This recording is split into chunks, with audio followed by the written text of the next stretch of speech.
अभी तक हम डिस्टेंस और डिस्प्लेसमेंट पे तो डिस्कशन कर चुके हैं। जो अगला नंबर है वो अगली फिजिकल क्वांटिटी है अब हमारी चाल, है ना। यानी कि जिसको बोलते हैं स्पीड। ठीक है। तो नॉर्मल लाइफ में हमें पता तो है कि चाल क्या होती है। जैसे कोई स्पीड अगर आराम आराम से स्लो स्लो चले तो हम क्या बोलते हैं कि इसकी स्पीड बहुत कम है भाई यार, बहुत कम है इसकी स्पीड। लेकिन अगर कोई वस्तु बहुत तेजी से, कोई बस बहुत तेजी से चल रही है तो हम क्या बोलते हैं, इस बस की स्पीड बहुत तेजी से, बहुत तेज है इसकी स्पीड। अगर वही बस स्लो स्लो चलने लगे हम क्या बोलते हैं, इसकी जो स्पीड है वो बहुत कम है। तो इस स्पीड और वेलोसिटी को, चाल और वेग को समझने से पहले एक बार हम डिस्टेंस और डिस्प्लेसमेंट का थोड़ा शॉर्ट में एक बार रिवीजन कर ले कि हमने क्या पढ़ा था वहां पे। तो जो दूरी थी, दूरी को मैंने क्या बताया था कि दूरी क्या होती है। तो किसी वस्तु द्वारा तय की गई कुल मार्ग की लंबाई को क्या बोलते हैं, उस वस्तु द्वारा तय की गई कुल दूरी, है ना। जैसे एक एग्जांपल ले लेता हूं। कोई एक पोजीशन है ए, किसी स्थान का नाम है ए, और एक कोई दूसरा स्थान है उसका नाम है बी, और ए से बी तक जाने का रास्ता कुछ माना ऐसा है, आड़ा तिरछा ही इस टाइप का है रास्ता, ये रास्ता है। और कोई एक आदमी है जिसको ए से बी तक जाना है, सपोज इसका नाम है दीपक। ठीक है। अब इस दीपक को ए से बी स्थान तक, ए स्थान से बी स्थान तक जाना है। और मान लिया ये जो रास्ता है इसकी टोटल जो लंबाई है वो है 5,000 मीटर, 5,000 मीटर। तो इस वस्तु द्वारा, मतलब ये जो दीपक है इसके द्वारा जो चली गई दूरी हो जाएगी वो कितनी हो जाएगी कि ए से बी तक जाएगा, एक ऐसे ऐसे गया और यहाँ पे पहुंच गया बी पे। तो इसके द्वारा टोटल कितनी पाथ लेंथ चली गई, यानी कि इस रास्ते की लंबाई कितनी है टोटल, जिससे गया दीपक, तो उसकी लंबाई है 5,000 मीटर। तो इस दीपक द्वारा जो तय की गई दूरी है वो कितनी है, 5,000 मीटर। लेकिन अब पूछ लिया गया कि दीपक का विस्थापन कितना हुआ स्थान ए से स्थान बी तक जाने में। तो मैंने क्या बोला कि विस्थापन क्या होता है। तो विस्थापन क्या होता है, किसी एक निश्चित दिशा में वस्तु द्वारा चली गई प्रारंभिक व अंतिम बिंदु के बीच की न्यूनतम दूरी। भाई प्रारंभिक व अंतिम बिंदु के न्यूनतम दूरी को ही तो विस्थापन कहते हैं, और एक निश्चित दिशा में। तो देखो, और अगर विस्थापन निकालना है तो कैसे निकालना है, अगर पोजीशन ए और ये है इनिशियल पोजीशन, प्रारंभिक बिंदु, और ये है अंतिम बिंदु। अगर प्रारंभिक और अंतिम बिंदु के बीच की न्यूनतम दूरी निकालने तो कैसे करेंगे कि प्रारंभिक और अंतिम बिंदु को एक सीधी लाइन से मिला दो, स्ट्रेट लाइन से। तो ये जो लाइन होगी, ये जो दूरी होगी, यही क्या होगी, न्यूनतम दूरी होगी ए और बी के बीच की। तो माना ए और बी को बीच की जो दूरी थी मैंने इसको नापा, इंच टेप से नापा, और मान लिया ये 1,000 मीटर आया। किसी चीज से मैंने नापा, इसको नापा और कितना आया, 1,000 मीटर। तो जो इसका विस्थापन होगा किसका, दीपक का, वो ए से बी तक जाने में कितना विस्थापन हुआ इसका, तो 1,000 मीटर। लेकिन मैंने बताया था कि जो डिस्प्लेसमेंट है वो एक निश्चित दिशा में होता है ना, इसकी एक डायरेक्शन भी होती है। तो ए से बी तक, माना ए से बी तक जब गया, ए से बी तक गया तो पूर्व दिशा में गया ना, पूर्व दिशा में गया ये, ठीक है, ईस्ट डायरेक्शन में गया। ठीक है। तो मैं क्या बोलूंगा यहाँ पे कि जो विस्थापन हुआ वो 1,000 मीटर हुआ पूर्व दिशा में, है ना, पूर्व दिशा में। तो यानी कि मुझे दूरी दिखाने के लिए तो खाली मैग्नीट्यूड दिखाना पड़ता है, और विस्थापन दिखाने के लिए मैग्नीट्यूड भी और डायरेक्शन भी। इसीलिए दूरी एक स्केलर क्वांटिटी है और विस्थापन एक वेक्टर क्वांटिटी है। ठीक है।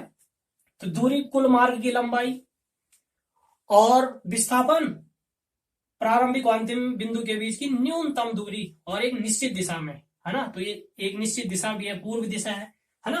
तो इतनी बात समझ में आ गई डिस्टेंस और डिस्प्लेसमेंट में क्या था। अब इसके बाद आगे बढ़ेंगे हम।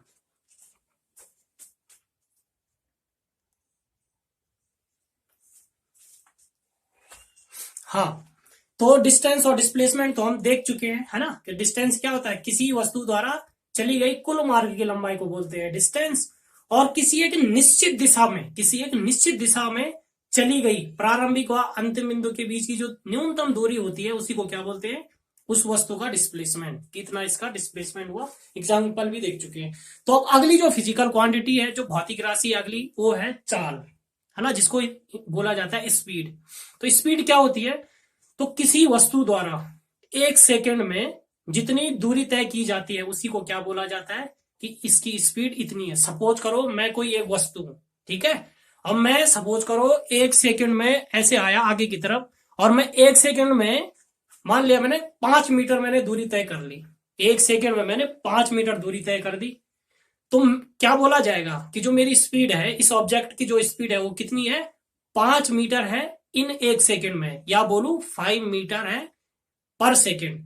पर सेकंड कितनी स्पीड है मेरी? 5 मीटर पर सेकंड। ठीक है, अब इसको जरा समझते हैं।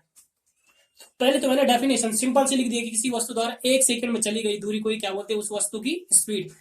अब ऐसे में थोड़ा कम समझ में आता है, तो एक एग्जांपल ले लेता हूं जिससे कि और अच्छे से समझ में आए। तो मैंने मान लिया ये कोई एक ऑब्जेक्ट है, ये कोई एक आदमी है, चलो दीपक ही ले लेता हूं यार। ठीक है, ये सपोज करो मैं ही हूं यहाँ पे, और मैं किसी स्थान ए पे हूं, किसी पोजीशन ए पे खड़ा हूं मैं, और मैं ए से किसी पोजीशन बी पे गया, यहां से चलता हुआ पहुंच गया बी पोजीशन पे।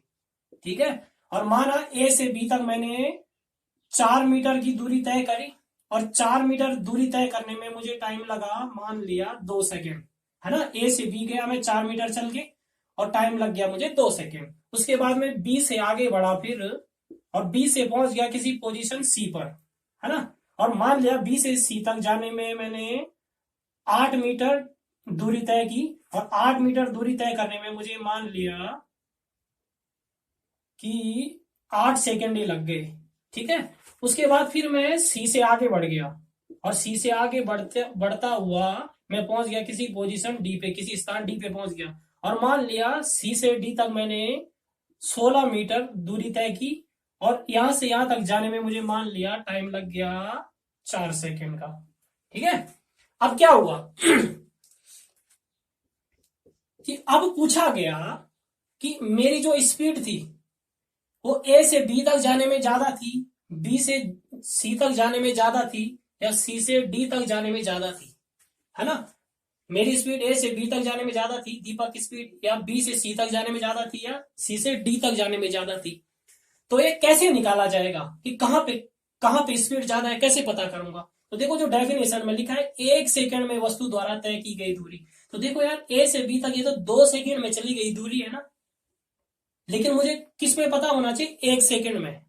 परिभाषा में तो 1 सेकंड लिखा है, तो मैं क्या करूंगा, इस टाइम को, ये जो टाइम 2 सेकंड है इसको मैं 2 बराबर भागों में बांट दिया मैंने। तो अब देखो 1 सेकंड आ गया और 1 सेकंड। जब भाई 2 सेकंड को 2 बराबर भागों में तोड़ दूंगा तो कितना आएगा? 1 सेकंड, 1 सेकंड, 1 अरे 2 सेकंड। अब जब मैंने इस टाइम को 2 बराबर भागों में तोड़ दिया, तो इस डिस्टेंस को, इस दूरी को भी 2 बराबर भागों में तोड़ दूंगा। तो 4 मीटर को 2 बराबर भागों में तोड़ूंगा तो कितना कितना आएगा?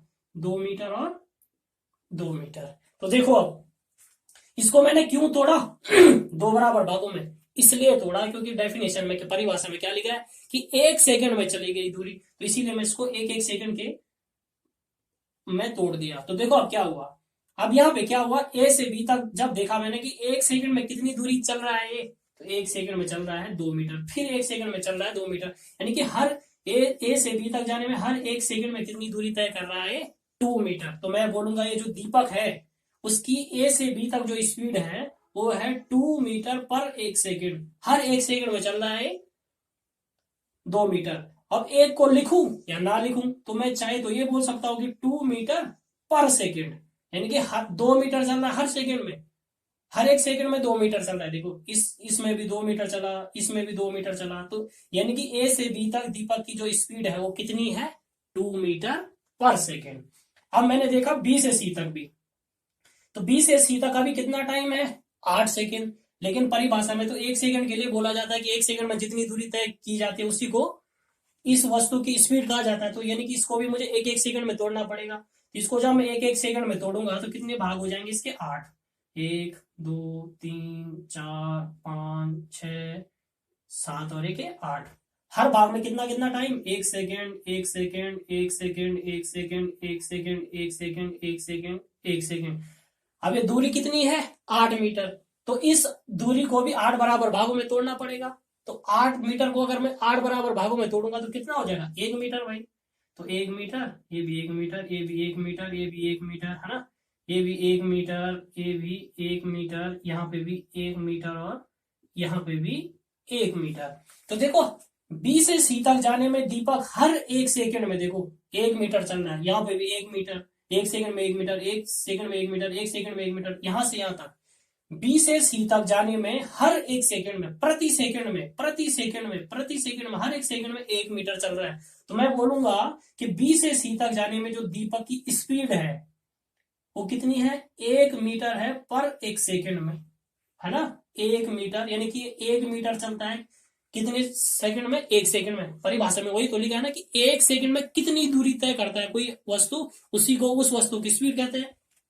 तो ये जो दीपक है वो 1 सेकंड में कितना चल रहा है, तो 1 सेकंड में चल रहा है 1 मीटर। तो मैंने क्या बोल दिया, ये जो दीपक है उसकी बी से सी तक जाने में स्पीड कितनी है, 1 मीटर पर 1 सेकंड। या इसी को एक लिखूं या ना लिखूं, तो मैं बोल दू 1 मीटर पर सेकंड, यानी कि इसकी जो स्पीड है बी से सी तक जाने में जो चाल है वो कितनी है, 1 मीटर पर सेकंड। वैसे ही सी से डी तक देखूं मैं, अब सी से डी तक कितनी सेकंड है, 4 सेकंड। तो इसको भी एक एक सेकंड में तोड़ना पड़ेगा, तो कितने भाग हो जाएंगे, 4, 1, 2, 3 और 4। तो हर भाग में एक एक सेकंड में तोड़ दिया इसको मैंने। अब जब मैंने इस टाइम को 4 बराबर भागों में तोड़ दिया, तो इस दूरी को भी 4 बराबर भागों में तोड़ दूंगा। तो 16 को अगर 4 बराबर भागों में तोड़ूंगा तो कितना आएगा, 4 चक्कू 16 यानी 4 मीटर। तो हर भाग में कितना आएगा, 4 मीटर। इसमें भी 4 मीटर, इसमें भी 4 मीटर। अब देखो, यह सी से डी तक जाने में दीपक 1 सेकंड में कितनी दूरी तय कर रहा है, 4 मीटर। फिर से 1 सेकंड में 4 मीटर, 1 सेकंड में 4 मीटर, 1 सेकंड में 4, यानी कि सी से डी तक हर एक सेकंड में, हर सेकंड में देखो, हर सेकंड में कितनी दूरी चल रहा है, हर सेकंड में 4 मीटर, हर सेकंड में 4 मीटर, हर सेकंड में 4 मीटर। तो मैं बोलूंगा सी से डी तक जाने में दीपक की जो स्पीड है वो कितनी है, 4 मीटर पर सेकंड। 1 सेकंड में कितनी दूरी चल रहा है, 4 मीटर। तो इसकी स्पीड कितनी है सी से डी तक, 4 मीटर पर सेकंड। अब देखो यार, अब मैं क्लियरली बता सकता हूं कि दीपक की स्पीड कहां से कहां तक जाने में सबसे ज्यादा है। देखो, तो क्या यहाँ पे सबसे ज्यादा है ए से बी तक जाने में, नहीं। क्या यहाँ पे है, नहीं। क्या यहाँ पे है, हाँ यहाँ पे है ना। देखो 4 मीटर, 4 मीटर पर सेकेंड सबसे ज्यादा है। देखो सबसे ज्यादा स्पीड कहां पे है दीपक की, सी से डी जाने में। अगर यही पूछ देता कि सबसे कम स्पीड कहां पे, सबसे स्लो कहां पे जा रहा है दीपक, तो सबसे स्लो यहाँ पे जा रहा है, देखो 1 मीटर पर सेकेंड। तो सी से डी तक यानी कि वो ज्यादा तेजी से जा रहा है दीपक, है ना, ज्यादा तेजी से चल रहा है। और बी से सी तक जाने में बहुत स्लो चल रहा है, बहुत आराम से चल रहा है बी से सी जाने में, ठीक है। तो यहां से समझ में आई कि ये जो चाल है वो होती क्या है। डेफिनेशन तो पहले बता दी कि 1 सेकंड में जितनी दूरी तय करता है कोई ऑब्जेक्ट, उसी को उसकी चाल कहते हैं। अब मैं क्या करता हूं, इसकी डेफिनेशन बनाने की कोशिश करता हूं। देखो यहां से मैंने चाल कैसे निकाली, यहाँ पे तो चाल मैंने क्या निकाली कि इस टाइम को एक एक सेकंड में डिवाइड कर दिया, और इस दूरी को भी मैंने जितने जितने जितने भागों में टाइम को बांटा उतने भागों में इस दूरी को भी बांट दिया, और एक भाग में जितनी दूरी आ रहा था उसी को मैंने उसकी चाल बोल दिया। लेकिन यार बार बार इतना लंबा कौन करे, इतना लंबा प्रोसेस कौन करे। तो इसके लिए अगर मैं एक फॉर्मूला बना दूं, एक सूत्र बना दूं, तो उससे मैं इससे आसानी से निकाल लूंगा फिर। तो अब मैं क्या करता हूं, इसके लिए एक फॉर्मूला बनाने की कोशिश करता हूं, ठीक है। तो एक फॉर्मूला बनाने की कोशिश करता हूं मैं। तो हाँ चलो यहां पे बनाता हूं। तो चलो मैं ए से बी तक देख रहा हूं। पहले ए से बी तक क्या हुआ, ए देख रहा हूं। तो ए से बी तक जब दीपक चला पोजीशन ए से पोजीशन बी तक, तो कितनी दूरी तय की उसने, 4 मीटर। कितने समय में, 2 सेकंड में। तो मैं लिखूंगा कि 2 सेकंड में तय की गई दूरी बराबर कितना है, 4 मीटर। यानी कि ए से बी तक जाने में 2 सेकंड में कितनी दूरी तय कर दी दीपक ने, 4 मीटर। इसलिए 1 सेकंड में तय की गई दूरी, दीपक द्वारा तय की गई दूरी बराबर कितना हो जाएगा, इतना बटे इतना, यानी कि 4/2, है ना। जैसे अगर मैं बोलूं कि 5 पेन की अगर कीमत बोल दूं मैं कि 50 रुपए है, तो एक पेन की कीमत कैसे निकालता हूं मैं, कि एक पेन की कीमत 50 को रख देता हूं ऊपर और 5 को रख देता हूं नीचे, और इसको इससे डिवाइड करता हूं तो कितना आ जाता है, 5.50 यानी कि 10 रुपए। तो वैसे ही यहाँ पे किया मैंने, है ना, कि 2 सेकंड में तय की गई दूरी बराबर है 4 मीटर। तो इसलिए 1 सेकंड में तय की गई दूरी बराबर कितना हो जाएगा, 4/2, है ना। तो ये कितना आ जाएगा, 2 दूनी 4, तो कितना आ गया, 2 दूनी 4, तो कितना आ गया ये, 2 मीटर पर सेकेंड, है ना। तो 1 सेकंड में तय की गई दूरी कितनी आई, 2 मीटर पर सेकेंड। और 1 सेकंड में तय की गई दूरी को ही तो मैं चाल कहता हूं, है ना। 1 सेकंड में तय की गई दूरी को ही तो मैं क्या कहता हूं, चाल, है ना। तो चाल कहता हूं मैं। तो क्या क्या मैं इसकी जगह, ये चाहे तो इसको ऐसे ही रहने देता हूं मैं, 4/2 कर देता हूं, ठीक है, 4/2। हाँ, इसको अभी इतना ही रहने देता हूं। हाँ, ठीक है। तो 1 सेकंड में तय की गई दूरी को क्या बोलता हूं मैं, चाल। तो क्या मैं इसकी जगह यहाँ पे चाल लिख सकता हूं? हाँ भाई, लिख सकता हूं। क्यों? क्योंकि 1 सेकंड में तय की गई दूरी को ही चाल बोलते हैं। बराबर की जगह बराबर। ये मैंने ऊपर क्या लिखा था, ऊपर लिखा था मैंने दूरी। कौन सी दूरी? ए से बी तक की दूरी लिखी थी। यानी कि मैंने ऊपर क्या लिखा था, ए दूरी, और उसके बाद बटे का चिन्ह आया था, और ये नीचे क्या लिखा था, टाइम, ए वाला टाइम ना, कौन सा, ए से बी तक जाने में जो समय लगा, है ना। तो इसकी जगह लिख दिया चाल, बराबर की जगह बराबर, 4 की जगह क्या लिख दिया, दूरी, बटे की जगह बटे, और 2 की जगह क्या लिख दिया, समय। तो आज से जो चाल का मेरा फॉर्मूला होगा वो क्या होगा, चाल बराबर दूरी बटे समय। और ये फॉर्मूला हम बहुत बार देखते भी हैं, बहुत ज्यादा यूज होता है ना मैथमेटिक्स में, है ना, कि चाल बराबर दूरी बटे समय। तो ये ऐसे आ जाएगा, ठीक है। अब इसी फॉर्मूले से मैं यहाँ पे भी स्पीड, यहाँ पे भी, यहाँ पे भी, कहीं पे भी स्पीड निकाल सकता हूँ, ठीक है। चाल को मैं आगे से v से दिखाऊंगा, डिस्टेंस को d से दिखा दूंगा, और समय को दिखा दूंगा t से। तो इसको मैं शॉर्ट में क्या लिख सकता हूं, चाल की जगह v बराबर d/t, है ना, यानी कि speed equal to distance upon time. अब इसी फॉर्मूले से चलो मैं यहाँ पे इसको अप्लाई करके देखता हूँ कि सही आता है कि नहीं, जरा देखते हैं यार। तो देखो यहाँ पे लगाया मैंने क्या, चाल बराबर दूरी बटे समय। तो देखो ए से बी तक दूरी कितनी है, डी की जगह रख दिया 4, बटे टाइम कितना लगा ए से बी तक जाने में, 2 सेकेंड। तो देखो क्या आया, स्पीड क्या आई, 2 दूनी 4, यानी कि 2। दूरी किस में नापी जाएगी, मीटर में, बटे, बटे की जगह बटे, और नीचे क्या है, सेकेंड। तो इसकी ए से, दीपक की ए से बी तक जाने में स्पीड कितनी आई, 2 मीटर पर सेकेंड। वही हमने यहाँ पे निकाला था, देखो ऊपर, ठीक है। अब बी से सी तक निकाल रहा हूं, चलो बी से सी तक फिर से यही फॉर्मूला लगा, b/t। तो बी से सी तक की दूरी कितनी है, 8 मीटर। समय कितना लगा, 8 सेकेंड, है ना। इसको नापा है मीटर में, इसको नापा है सेकेंड में। तो 8 × 8, तो कितनी आई, स्पीड कितनी आई, 1 मीटर पर सेकेंड। और यही मैंने यहाँ पे निकाली थी। अब सी से डी, तो सी से डी जो मेरा डिस्टेंस का फॉर्मूला, वही फिर से है ना, वेलोसिटी, सॉरी, वो मतलब स्पीड, स्पीड बराबर डिस्टेंस अपॉन टाइम। तो इस डिस्टेंस कितनी थी, यहां से यहां तक 16 मीटर, है ना, और टाइम कितना था, 4 मीटर। तो देखो 4 चक्कू 16, तो कितना आ गया, 4 मीटर पर सेकेंड। तो देखो वही यहाँ पे भी आया था, है ना। तो आज से मैं चाल का फॉर्मूला क्या यूज करूंगा, चाल बराबर दूरी बटे समय। और कैसे आया देख सकते हैं, ठीक है। एक बार पीछे जाके फिर एक बार देख सकते हैं ना, अगर समझ में नहीं आया तो एक बार पीछे से देख सकते हैं, एक बार फिर से, ठीक है। तो चलो आगे बढ़ते हैं अब।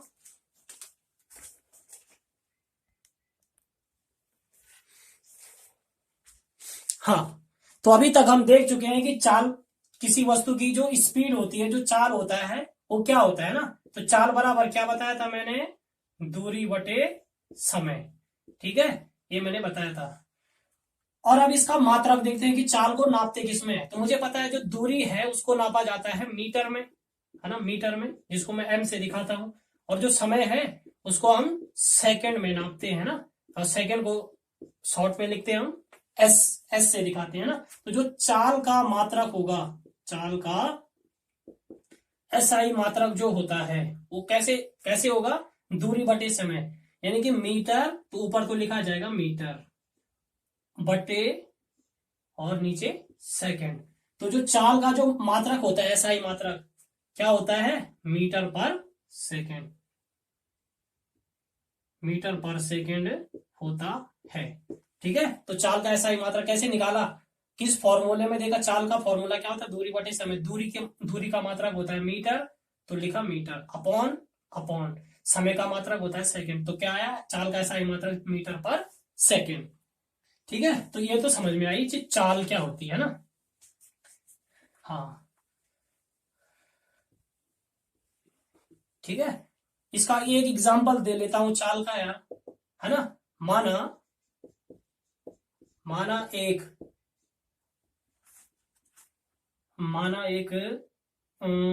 कार की चाल बराबर 100 मीटर पर सेकंड है ना।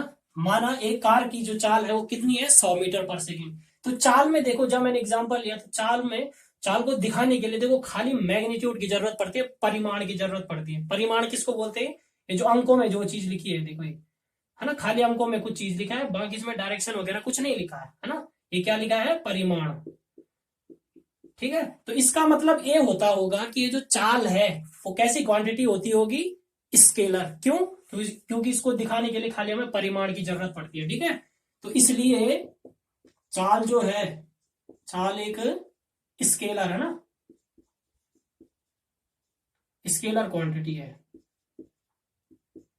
स्केलर मतलब अदिश राशि है ना, अदिश राशि है। ठीक है, तो एक चीज ये हो गई कि मैंने क्या बोला, किसी कार की जो चाल है वो इतनी है, तो इससे क्या पता चला कि इसमें तो खाली मैग्नीट्यूड ही मैग्नीट्यूड लिखा होता है, इसमें डायरेक्शन दिखाने की जरूरत नहीं पड़ती इसमें। तो इसीलिए, क्योंकि हर मुझे पता है कि ऐसी फिजिकल क्वांटिटी जिनको दिखाने के लिए खाली मैग्नीट्यूड की जरूरत पड़ती है उनको बोला जाता है स्केलर, है ना। तो यानी कि जो चाल है वो कैसी क्वांटिटी होगी, एक स्केलर क्वांटिटी होगी, एक अदिश राशि होगी। ठीक है, अब अगली बारी आई किसकी, वेग की। तो वेग भी क्या होता है, एक चाल ही है ये भी।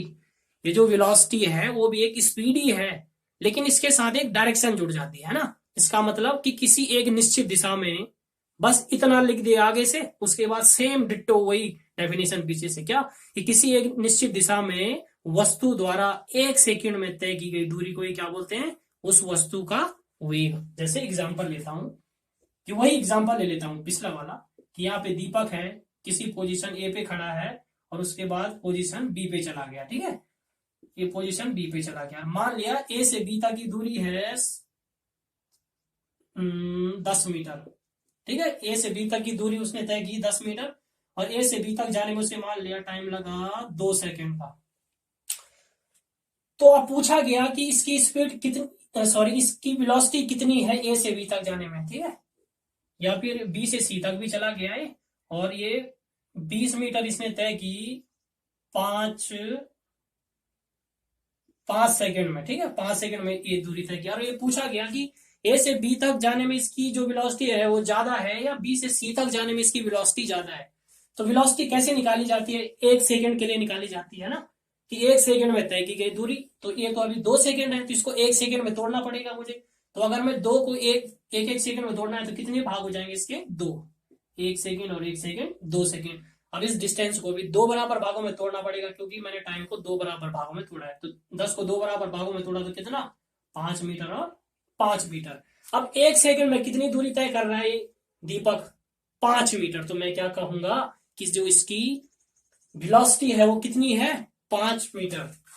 5 मीटर है 1 सेकंड में, यानी कि 5 मीटर है पर सेकंड में। देखो पहले सेकंड में 5 मीटर, दूसरे में भी 5 मीटर, तो हर 1 सेकंड में इसकी स्पीड कितनी है, ए से बी तक 5 मीटर पर सेकंड। लेकिन मैंने बताया कि इसमें एक निश्चित दिशा भी होगी इसकी, इसमें हमें एक डायरेक्शन भी बतानी पड़ेगी। तो मान लिया ए से बी तक जो दीपक गया वो ईस्ट डायरेक्शन में गया, पूर्व दिशा में गया। तो यहाँ पे मुझे ये भी बताना पड़ेगा कि जो दीपक की ए से बी तक जो स्पीड है वो 5 मीटर पर सेकंड तो है, ये भी बताना पड़ेगा इन ईस्ट डायरेक्शन, है ना, इन ईस्ट डायरेक्शन, इन ईस्ट डायरेक्शन, यानी कि 5 मीटर पर सेकेंड पूर्व दिशा में। पूर्व दिशा में जो इसकी स्पीड है वो कितनी है, 5 मीटर। तो देखो यहाँ पे मैग्नीट्यूड तो बताना ही बताना पड़ा, साथ में डायरेक्शन भी बतानी पड़ी, पूर्व दिशा, है ना। वैसे ही बी से सी तक, बी से सी तक क्या करूंगा मैं, इसको भी 5 सेकेंड को 1 सेकंड में तोड़ना है, तो 5 बराबर भागों में तोड़ना पड़ेगा, 1 2 3 4 और 5। तो 1 सेकंड, ये भी 1 सेकंड, 1 सेकंड, 1 सेकंड, 1 सेकंड। अब 20 को भी भाई कितने भागों में तोड़ना पड़ेगा, 5। तो 5 चक्कू यानी कि 4 मीटर आएगा हर पार्ट में, है ना, 4 मीटर 4 मीटर 4 मीटर 4 मीटर। भाई 20 को 5 बराबर भागों में तोड़ूंगा तो कितना आएगा, 5 चक्कू 20, यानी कि 4 मीटर 4 मीटर। ठीक है, तो बी से सी तक जाने वाली जो वेलोसिटी है वो कितनी है, 4 मीटर है 1 सेकंड में, हर 1 सेकंड में। देखो तो यहाँ पे जो इसकी वेलोसिटी है वो कितनी हो जाएगी, 4 मीटर पर सेकंड। अब मैंने बोला कि जो वेलोसिटी है वो स्पीड ही होती है ना, 4 मीटर पर सेकंड, लेकिन इसमें एक डायरेक्शन भी बता दूंगा। जैसे यहाँ देखो 5 मीटर पर सेकंड इसकी स्पीड है, लेकिन जब मैंने इसके आगे डायरेक्शन भी लिख दिया तो अब मैं इसी स्पीड को बोल दूंगा वेलोसिटी। जैसे यहाँ पे इसकी स्पीड कितनी है अभी 4 मीटर पर सेकंड, लेकिन अब मैं यहाँ पे अगर डायरेक्शन भी लिख दूं कि पूर्व दिशा में, पूर्व दिशा में, तो अभी तक तो स्पीड था, अब मैंने इसके आगे डायरेक्शन भी दिखा दी तो अब क्या बन गया है वेलोसिटी, वेग बन गया। अभी तक तो चाल था, जब मैंने 4 मीटर पर सेकंड बोला तो 4 मीटर पर सेकंड क्या था, इस वस्तु की इस दिशा की चाल थी बी से सी तक जाने में। लेकिन जैसे ही मैंने इस पे डायरेक्शन भी बता दी कि पूर्व दिशा में, तो अभी अब यही स्पीड क्या बन गई वेलोसिटी, है ना। तो स्पीड और वेलोसिटी में क्या अंतर होता है कि स्पीड में तो खाली मैग्नीट्यूड बताना पड़ता है, खाली मैग्नीट्यूड, और जैसे ही इसके पीछे से डायरेक्शन भी लग जाती है एक, तो यही स्पीड क्या बन जाती है वेलोसिटी। अभी तक जैसे खाली इसमें मैग्नीट्यूड था माना, तो ये क्या है अभी स्पीड है बी से सी तक जाने में दीपक की, लेकिन जैसे ही डायरेक्शन लग गई पीछे से तो अब क्या हो गई ये, यही स्पीड क्या बन गई वेलोसिटी। ठीक है। अब चूंकि यहीं से एक बात और, चूंकि देखो जो वेलोसिटी है, वेलोसिटी में एक मैग्नीट्यूड भी है, परिमाण भी है, और एक डायरेक्शन भी है, देखो एक दिशा भी है इसमें यार। तो इसका मतलब हर हाल में ये जो डिस्प्लेसमेंट है वो, सॉरी ये जो वेलोसिटी है वो एक ऐसी राशि होती होगी, वेक्टर क्वांटिटी होती होगी, है ना, क्योंकि इसको दिखाने के लिए मैग्नीट्यूड की भी जरूरत पड़ रही है और डायरेक्शन की भी जरूरत पड़ी है। ठीक है। अब आगे बढ़ते हैं जरा हम। तो जैसे अब इसमें भी मैंने यही किया, देखो यार इस टाइम को एक एक सेकंड में तोड़ा, यहाँ पे भी एक एक सेकंड में तोड़ा, तो वैसे ही जैसे पिछले स्पीड में किया कि इसका फॉर्मूला बनाया मैंने, वैसे ही मैं फिर से इसका फॉर्मूला बनाऊंगा यहाँ पे। ठीक है। चलो कोई नहीं, यहाँ पे था, यहाँ पे था, यहाँ से 5 मीटर चला था 2 सेकंड, तो फिर से फॉर्मूला बनाया मैंने, तो फॉर्मूला में सेम वही बनाऊंगा जैसे वहां किया था, है ना। सेम फॉर्मूला वही बनेगा मेरा, थोड़ा अंतर होगा कि जो मेरी वेलोसिटी होगी, वेलोसिटी होगी जैसे स्पीड में क्या था कि डिस्टेंस अपॉन टाइम, तो यहां पे मैं क्या लिख दूंगा, यहां पे लिख दूंगा कि एक निश्चित दिशा में चली गई दूरी, एक निश्चित दिशा में, एक निश्चित दिशा में चली गई दूरी, चली गई वस्तु द्वारा एक निश्चित दिशा में चली गई दूरी बटे समय। वहां पे तो मैंने लिखा था वेलोसिटी में दूरी बटे समय, क्योंकि सेम ही चीज है तो मैं बार बार वही चीज नहीं लिख रहा हूं यार, है ना। जितनी चीज मैंने वहां की उसी से आगे की तरफ चल रहा हूं मैं, तो वहां पे मेरा फाइनली फॉर्मूला आया था स्पीड बराबर डिस्टेंस अपॉन टाइम, तो वहीं से आगे बढ़ रहा हूं मैं। तो वेलोसिटी का भी फॉर्मूला क्या हो जाएगा, डिस्टेंस ही होगा, है ना, दूरी है, लेकिन कौन सी दूरी है, एक निश्चित दिशा में चली गई दूरी। एक निश्चित दिशा क्यों बोला मैंने, क्योंकि जो इसकी डेफिनेशन है उसमें एक निश्चित दिशा का जिक्र है, एक डायरेक्शन का जिक्र है, एक दिशा का जिक्र है, तो इसीलिए लिखा मैंने एक निश्चित दिशा में चली गई दूरी बटे समय। और मुझे पता है एक निश्चित दिशा में चली गई दूरी को ही क्या बोला जाता है, वो डिस्प्लेसमेंट यानी कि विस्थापन। तो इसकी जगह मैं क्या लिख सकता हूं, विस्थापन, और नीचे क्या चल रहा है, समय। ठीक है। तो इसका मतलब ये है कि जो वेग है, जो वेलोसिटी है, उसका फॉर्मूला क्या होता होगा, विस्थापन बटे समय। अब विस्थापन को किस में नापा जाता है, मीटर में, समय को किस में नापा जाता है, सेकंड में। तो इसका मतलब जो वेग का एसआई मात्रक होता होगा, एसआई मात्रक क्या होता होगा, वो मीटर पर सेकंड, है ना। यानी कि स्पीड और वेलोसिटी का जो एसआई मात्रक होता है वो मीटर पर सेकंड ही होता है दोनों का। और अगला मैंने बता दिया कि जो वेलोसिटी है उसको दिखाने के लिए एक मैग्नीट्यूड की भी जरूरत पड़ती है और एक डायरेक्शन की भी जरूरत पड़ती है, मैग्नीट्यूड की भी जरूरत पड़ती है और एक डायरेक्शन की भी जरूरत पड़ती है। तो इसलिए मैं क्या बोलूंगा कि ये जो वेग है वो एक सदिश राशि है ना, एक वेक्टर क्वांटिटी है। ठीक है। ठीक, तो इतनी चीजें। तो अब हम इस चाल और वेग में क्या करते हैं कि डिफरेंस देखते हैं। ठीक है। तो जो जो हमने अभी चाल और वेग में जो जो डिफरेंस देखे उन्हीं को यहाँ पे लिख लेंगे। ठीक है। तो सबसे पहला यानी कि इन दोनों में अंतर क्या है, उन अंतरों को अब हम लिख रहे हैं। तो जो जो अभी चीजें हमने पढ़ी उन्हीं को यहाँ पे लिखेंगे। तो एक बार सबसे पहले चाल क्या होती थी, तो सबसे पहले अंतर था इनकी परिभाषाओं में। चाल क्या होती थी, चाल होती थी 1 सेकंड में वस्तु द्वारा तय की गई दूरी को बोलते थे उस वस्तु की चाल। वेग क्या होता था, वो एक निश्चित दिशा में वस्तु द्वारा तय की गई दूरी को बोलते थे उस वस्तु का वेग। ठीक है। तो पहला डिफरेंस तो यही हो गया था कि डेफिनेशन। ठीक है, उसको आप यहाँ पे लिख लेंगे। दूसरा था दूसरा अंतर ये था कि इनके फॉर्मूले थोड़ा अलग अलग थे ना, मतलब फॉर्मूला में भी अंतर था। तो इसका जो चाल का फॉर्मूला था वो क्या था, चाल बराबर दूरी बटे समय, ये फॉर्मूला था। जबकि जो वेग था, वेग का जो फॉर्मूला था वो क्या था, विस्थापन बटे समय। ठीक है। उसके बाद जो अगला अंतर था वो अभी अभी देखा था मैंने, क्या कि जो चाल है वो एक अदिश राशि है, एक स्केलर क्वांटिटी है, क्योंकि इसको दिखाने के लिए खाली मैग्नीट्यूड परिमाण की जरूरत पड़ती है। और ये जो वेग है वो एक वेक्टर क्वांटिटी है। क्यों, क्योंकि इसको दिखाने के लिए परिमाण और दिशा दोनों की जरूरत पड़ती है, मैग्नीट्यूड और डायरेक्शन दोनों की जरूरत पड़ती है। ठीक है। तो चाल क्या है, एक अदिश राशि है, यानी कि स्केलर क्वांटिटी है। ठीक है। जबकि जो वेग है वो क्या है, जो वेग है, पहला अंतर परिभाषा है, सेम वही लिख लेंगे, मैं उसको लिख नहीं रहा हूं। ठीक है। और तीसरा अंतर क्या बताया था मैंने, ये क्या है, वेग एक वेक्टर क्वांटिटी है, यानी कि सदिश राशि है।